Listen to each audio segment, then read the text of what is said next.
राहुल गांधी हे सुद्धा मार्कडवाडीला भेट देणार आहेत। आमदार जितेंद्र आव्हाड यांनी ही माहिती दिली आहे। राहुल गांधींच्या दौऱ्याचं नियोजन सुरू असल्याचं नाना पटोले यांनी म्हटलंय आणि सध्या दौरा निश्चित झालेला नसल्याचं पटोले यांनी स्पष्ट केलंय। मात्र राहुल गांधी पुढच्या काळामध्ये मार्कडवाडीला येऊ शकतात अशा प्रकारचे संकेत मिळत आहेत।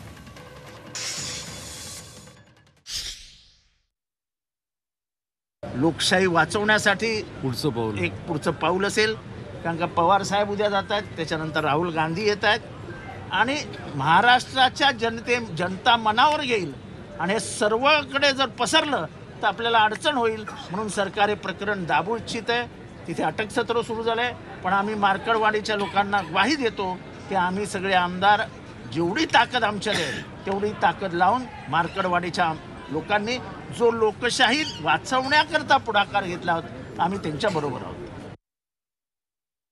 शरद पवार जाणार आहे, काय राहुल गांधी तिथे जातील का, काय सांगाल? चालू आहे प्रोग्राम, अजून प्रोग्राम झालेला नाही, पण लोकशाही आणि मताचा अधिकार वाचवण्याची जी जबाबदारी आमची आहे ती मार्कडवाडीतूनच जी काही ठिणगी आज पेटलेली आहे ती पूर्ण देशामध्ये पोहोचवण्याचा एक संकल्प काँग्रेस पक्षापासून केला जाणार आहे।